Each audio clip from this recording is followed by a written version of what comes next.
Dans ce nouveau module, nous allons parler d'un sujet particulièrement important, les personnages. Les personnages de votre histoire sont le lien entre vous, entre le roman et le lecteur. C'est par eux que tout passe. Et avoir des personnages qui sont creusés, intéressants, fouillés et qui attirent l'empathie de votre lecteur, c'est vital pour qu'une histoire soit réussie. Sans des personnages réussis, il est vraiment très compliqué d'avoir une histoire de qualité. Et donc on va commencer par le type de personnage le plus important. Je parle du protagoniste. Alors le protagoniste est la plupart du temps le personnage central de votre histoire. Je dis la plupart du temps parce qu'il y a certaines histoires où il peut y avoir plusieurs protagonistes. Donc le protagoniste est ce personnage central que l'on va suivre du début à la fin. La plupart du temps, encore une fois, il peut y avoir d'autres changements de protagonistes, mais c'est le biais par lequel le lecteur entre dans votre histoire. Et donc, qu'est-ce qu'un protagoniste? Et pourquoi ce mot? Alors, c'est un mot qui vient du grec et qui veut dire deux choses. Prota, ça veut dire premier, et goniste, c'est le conflit. Donc en fait, votre protagoniste, par définition, c'est le personnage qui vit le plus de conflits. Donc c'est le personnage qui aura le plus d'adversité dans votre récit. Et c'est une notion qui est absolument fondamentale pour comprendre la structure narrative d'un récit. C'est ce protagoniste et le conflit qui est au centre est particulièrement important. Et je pense que c'est comme ça que vous devez choisir votre protagoniste. Je dis vous devez choisir parce que quand vous écrivez votre histoire, quand vous avez votre idée, vous n'avez pas forcément toujours le personnage en tête. Souvent oui, pas forcément. Mais le personnage le plus intéressant pour raconter une histoire, ce sera celui qui aura le plus de difficultés. On va prendre un exemple typique d'histoire. Donc on va prendre par exemple, on va prendre une histoire qui parlera de boxe.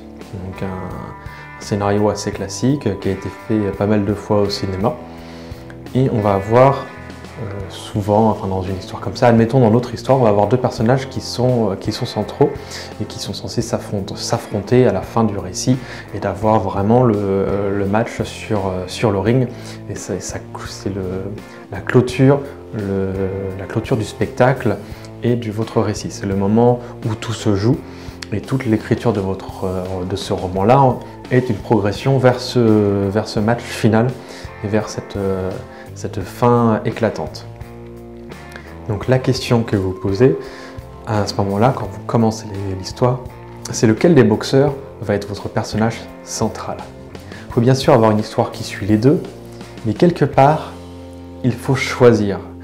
Et même si vous ne choisissez pas dès le début, il y a un moment où il faudra prendre, pas un parti, mais vraiment s'ancrer dans un personnage principal.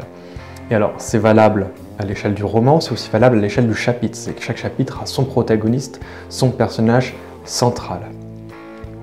Et bien, souvent, vous remarquerez que dans une histoire telle que je vous la décris là, sur un match de boxe, le personnage que l'on va prendre comme focal, c'est le personnage qui a le moins de chances de gagner. On aura vraiment cette tendance, en tant qu'écrivain, mais surtout aussi en tant que lecteur ou que spectateur, à privilégier le personnage qui a tout à perdre et le personnage qui est en difficulté. Parce que ce sera un personnage qui sera plus intéressant et il y aura plus de charge émotionnelle à le voir en doute et à se dire est-ce qu'il va y arriver, est-ce qu'il va pouvoir vaincre. Alors ça peut être un personnage qui commence et qui est du coup c'est difficile pour lui. Ça peut être un personnage qui arrive en fin de carrière et c'est son dernier grand match.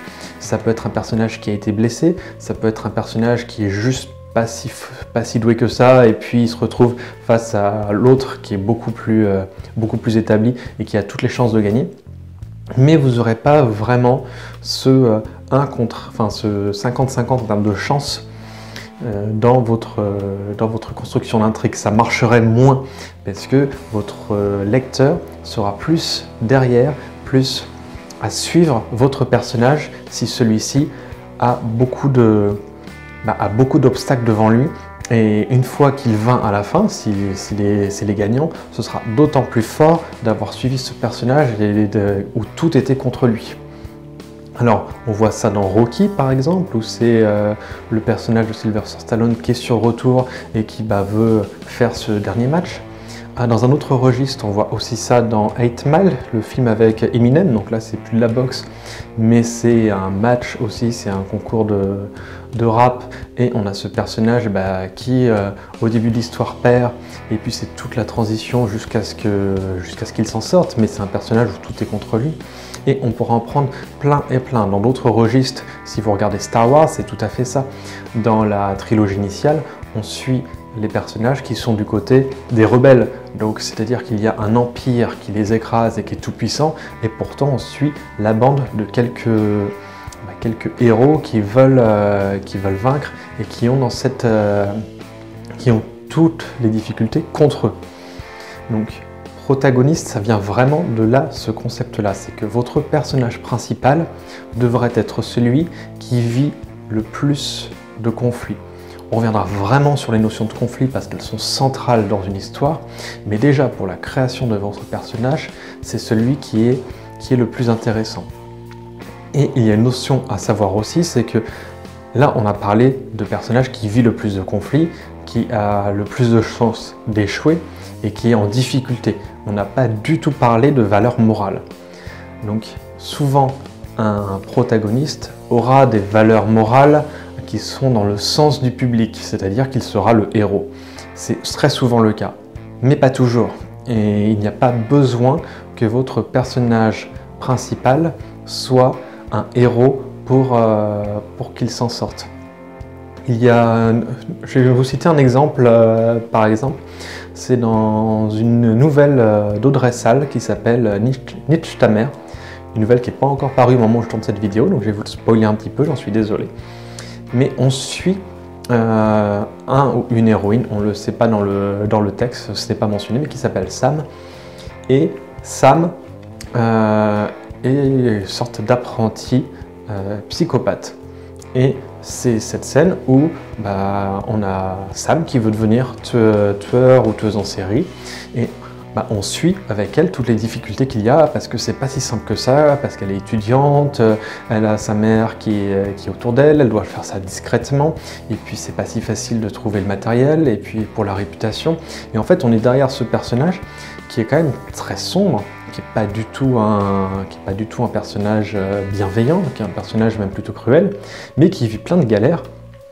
Et on est derrière ce personnage parce que même quand elle fait des trucs abjects, il y a cette scène qui est assez horrible où il y a Sam qui, avec un couteau, essaye de piéger un chien pour le tuer, pour faire son premier crime, parce que les tueurs en série commencent par des animaux, c'est connu. Et on la voit qui galère parce que c'est pas aussi simple que ça, et qui finit par tuer le chien en s'étant blessé. C'est une scène qui est horrible, personne n'a envie de voir ça. Et pourtant, comme on est dans le point de vue du personnage qui a beaucoup de mal, qui ne s'en sort pas et qui essaye du mieux qu'il peut, ça fonctionne parce que ce personnage vit du conflit et ça nous permet de nous identifier à ce personnage. Bien plus que si c'était un personnage lisse ou bienveillant, mais où il ne se passe pas grand-chose. Donc c'est vraiment un fondamental. Et il y a une notion supplémentaire à prendre en compte, c'est que ce conflit que vit le personnage, c'est un conflit qui doit être actif. Donc, c'est-à-dire qu'on peut avoir un personnage qui sera par exemple alité, donc qui sera malade, qui aura le cancer et puis qui ne pourra pas bouger de son lit ou qui sera tétraplégique. Et ce que ce personnage vit est absolument atroce et il y a du conflit permanent, chaque geste est difficile, chaque chose est difficile. Mais ce personnage aura beaucoup du mal à conduire l'action, à moins de le faire dans des flashbacks ou autres, mais ce sera un personnage qui sera passif, qui souffrira, qui vivra du conflit, mais de façon passive.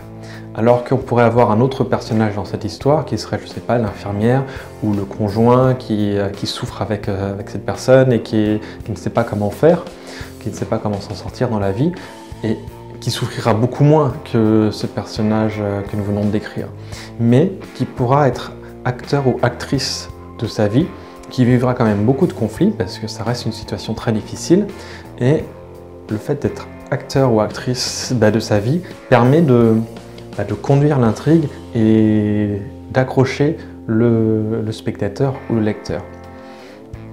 Donc je vais terminer là-dessus. C'est vraiment comme ça que vous devriez, dans la plupart des cas, choisir votre protagoniste. C'est un personnage qui vit le plus de conflits dans l'histoire et le plus de conflits qui soit actif et non pas passif. Et souvent, il y a des histoires où le protagoniste est mal choisi, c'est pas le bon personnage qu'on suit et forcément on s'y attache beaucoup moins et on le suit avec moins d'intérêt. Donc c'est quelque chose à prendre en considération et je vous invite à réfléchir aux histoires, que ce soit en livre, que ce soit en film ou peu importe, qui vous ont vraiment parlé et de vous dire qui est le protagoniste, pourquoi ce personnage principal fonctionne et est-ce que c'est vraiment celui qui vit le plus de conflits. À nuancer quand il y a plusieurs protagonistes dans une histoire, mais chaque scène devrait au maximum être du point de vue du personnage qui vit le plus de conflits.